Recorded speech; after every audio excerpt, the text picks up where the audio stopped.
मोदी को ऐसा लगता है कि वो चुनाव नहीं जीत सकता। मोदी को ऐसा लगता है क्योंकि लड़ाई कैसे 37.7% वर्सेस 62.3%। तो इतने वोट थे तो पिछली बार मोदी चुनाव क्यों जीत गया और ये लोग क्यों हार गए? क्योंकि इंडिया गठबंधन वाले लोग यूनाइटेड चुनाव नहीं लड़ रहे थे। अभी वो इंडिया गठबंधन के लोग इकट्ठा होकर चुनाव लड़ रहे हैं तो उनके पास 62.3% वोट है। तो मोदी के चुनाव जीतने की दूर दूर तक संभावना नहीं है। मोदी को ये बात समझ में आती है।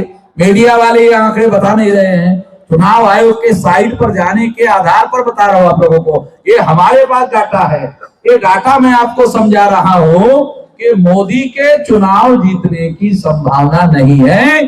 अब चुनाव है इंडिया गठबंधन वर्सेस एनडीए गठबंधन, तो इसमें बदलाव हो सकता है।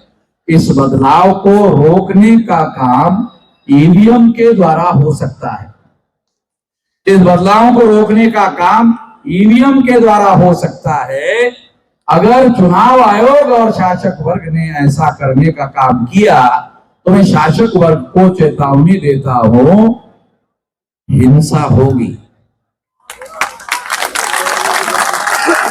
अभी कुछ लोग कह रहे हैं ईवीएम, विश्राम जी ईवीएम फोड़ने का आदेश दे दो। मैं इससे सहमत नहीं हूं। ईवीएम फोड़ने के लिए मैं अभी आपको कोई आदेश देने के पक्ष में नहीं हूं। चुनाव आयोग को विचार करने के लिए 10 दिन का और समय देता हूं। 10 दिन के बाद फोड़ने का वीडियो बनाऊंगा। दोस्तों जय भीम, नमो बुद्धाय। वाम सेना के राष्ट्रीय अध्यक्ष वामन मेश्राम साहब, और उन्होंने क्या है कि दिल्ली के अंदर जंतर मंतर पर एक प्रोटेस्ट ईवीएम के खिलाफ रखा है और यहाँ पे जवान और किसान, बेरोजगार, हर एक देश का युवा वहां पर आज कूच कर रहा है ताकि इलेक्शन कमीशन का घेराव कर सके और आने वाला 2024 का ये चुनाव लोकसभा का, जो कि ईवीएम से ना करके और बैलेट पेपर से करने की एक गुहार, एक मांग करेंगे। इसलिए बहुत बड़ा जन आक्रोश है।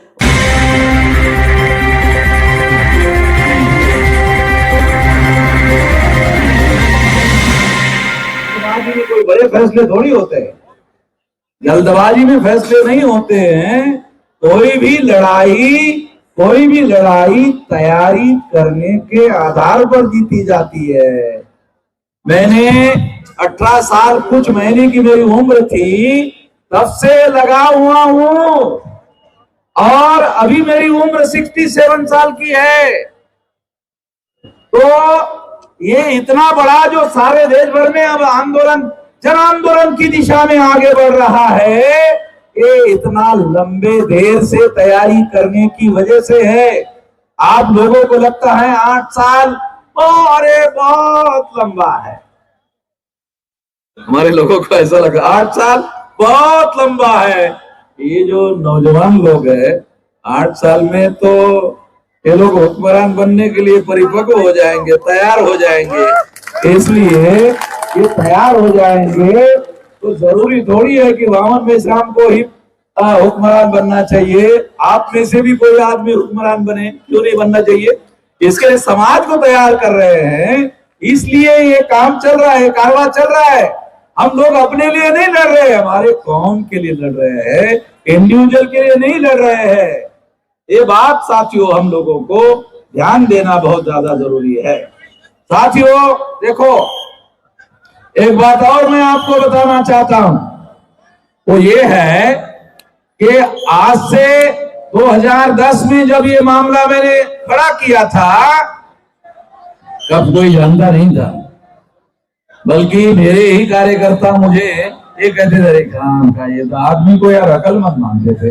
वामन मेश्राम को तो सेंसिबल आदमी मानते थे। क्या गलत बात, गलत मुद्दा लेके गए। तो इतनी समझदारी और इतनी अक्ल जो है, इतना आसान काम तो है नहीं कि सभी के पास हो जाए।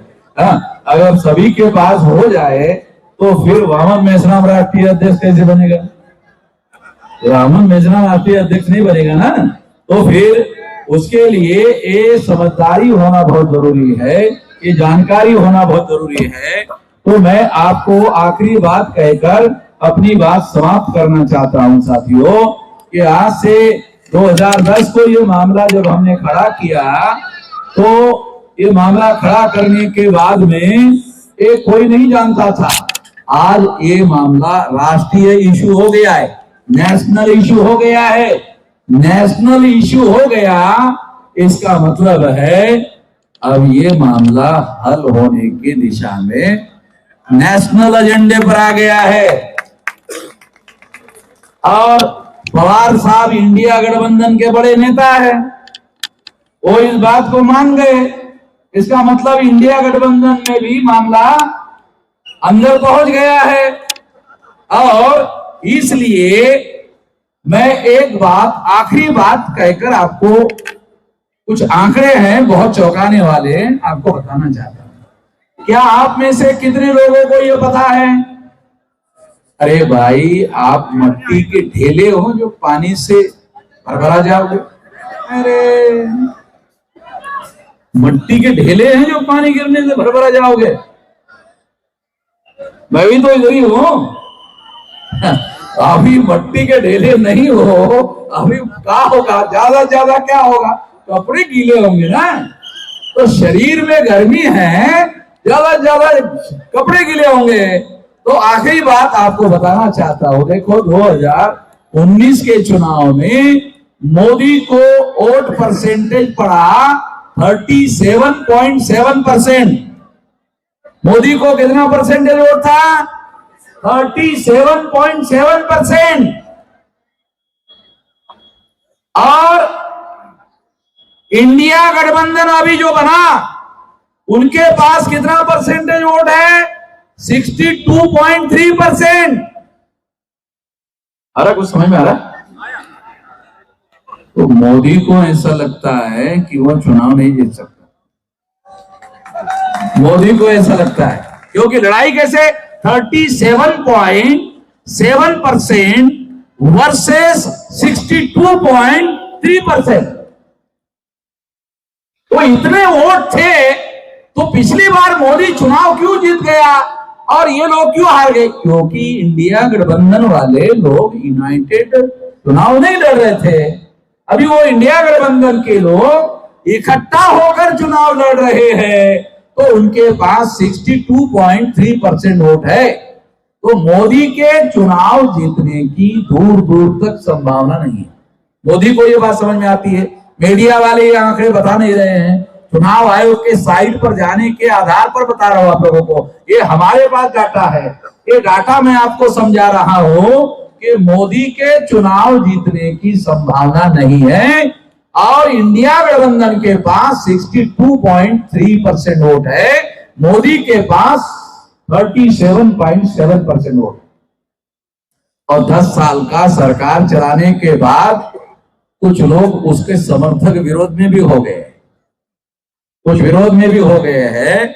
इसलिए राम मंदिर बनाने की बातें करने लग गए। सरकार का काम तो नहीं मंदिर बनाना, मगर मंदिर बनाने की बात जो मोदी कर रहा है, तो उसका कारण यह है कि उसको लगता है कि मैं चुनाव शायद नहीं जीत सकता, इसलिए मंदिर बनाने के झंझट में पड़ा हुआ है। तो इस वजह से ये आखिरी बात मैं आपको समझा रहा हूं, आने वाले समय में ये जो चुनाव है इंडिया गठबंधन वर्सेस एनडीए गठबंधन, तो इसमें बदलाव हो सकता है। इस बदलाव को रोकने का काम ईवीएम के द्वारा हो सकता है। इस बदलाव को रोकने का काम ईवीएम के द्वारा हो सकता है। अगर चुनाव आयोग और शासक वर्ग ने ऐसा करने का काम किया, तो मैं शासक वर्ग को चेतावनी देता हूं, हिंसा होगी। अभी कुछ लोग कह रहे हैं ईवीएम, विश्राम जी ईवीएम फोड़ने का आदेश दे दो। मैं इससे सहमत नहीं हूं।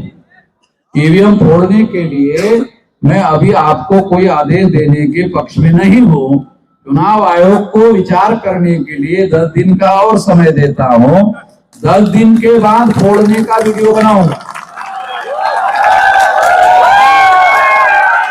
10 दिन के बाद 10 दिन तक चुनाव आयोग के अधिकारियों को सोचने के लिए समय दे रहा हूं। कुछ लोगों ने मुझे कहा, क्योंकि ये सारी बातें आपको समझ में आ जाए, अरे इतनी जल्दी आप देने का मामला, बैलेट पेपर का मामला करोगे तो इतनी जल्दी बैलेट कैसे छपेंगे? तो उनको, हमारे लोगों को जानकारी तो होती नहीं है। अरे कैंडिडेट का आखिरी नाम डिक्लेयर होने के बाद छपाई का ऑर्डर होता है भाई। आज गधे लोग है हमारे लोग, जो है ना गधे लोग है। अरे उनको समझ ही है नहीं ज्यादा। आखिरी कैंडिडेट का नाम जब डिक्लेयर होता है उसके बाद छपाई का ऑर्डर होता है बैलेट पेपर में। ईवीएम मशीन में तो 6 महीने पहले बनाना पड़ता है। बैलेट पेपर में जो कैंडिडेट, कौन आदमी चुनाव लड़ने वाला है, कोई पता तो है नहीं चुनाव आयोग को। और हर चुनाव क्षेत्र में अलग अलग बैलेट पेपर छपते हैं, क्योंकि हर चुनाव क्षेत्र में अलग अलग कैंडिडेट होते हैं और कहीं कहीं जो है 50 होते हैं, 60 हो जाते हैं, उसी हिसाब से छपते हैं। तो आप लोगों को ये समझना होगा कि बैलेट पेपर पर चुनाव करने के लिए आसान काम है, ज्यादा काम, मुश्किल काम नहीं है। ये काम होना चाहिए। फ्री फेयर एंड ट्रांसपेरेंट चुनाव के लिए मैं यहाँ चुनाव आयोग को मांग करता हूँ कि बैलेट पेपर पर चुनाव करो, और 10 दिन का समय मैं आपको देता हूँ। अगर आप 10 दिन में इसको निर्णय नहीं करते हो तो फिर मैं खुद अपना वीडियो बनाऊंगा कि ईवीएम मशीन फोड़ने के लिए 15 लाख बूथ पर, वैसे तो अभी बूथ बनाना शुरू कर दो। ये जो मशीन फोड़ने के लिए 50% काम तो कर ही दो, बूथ बनाना शुरू कर दो। अगर बूथ बनाने से चुनाव आयोग मान गया, अगर चुनाव आयोग मान गया, बूथ बनाने से मान गया, तो ये बूथ का उपयोग शासक वर्ग बनाने में करेंगे। अक्ल से काम लेना पड़ेगा। अगर मान लो बूथ वाइज संगठन बन गया तो इसका उपयोग शासक वर्ग बनाने के लिए करेंगे, और नहीं तो तोड़ने के लिए करेंगे। तो इसलिए आने वाले समय में मैं ये आखिरी बात कहना चाहता हूं, आप शांति से सुनो, और ऐसा कहकर मैं अपनी बात समाप्त करना चाहता हूं। आप यहाँ बहुत भारी संख्या में 32 राज्यों से लोग आए हुए हैं और सारे देश भर से आए हुए लोग हैं। ये आपको लड़ाई जीतना है तो 6 लाख गांव में और बूथ लेवल का 15 लाख लोगों का संगठन आप खड़ा कर दो। जो चाहते हो वो हो जाएगा। 15 लाख बूथ का अगर आपने संगठन बना लिया तो आप इस देश में जो चाहते हो जाएगा। जो सफलता चाहते हो, जो भी हासिल करना चाहते हो, वो सारा का सारा हो जाएगा। ये करो। इसलिए मैं अपनी बात यहीं पर समाप्त करके आप लोगों का धन्यवाद ज्ञापन करते हुए अपनी बात यहीं पर समाप्त करता हूं।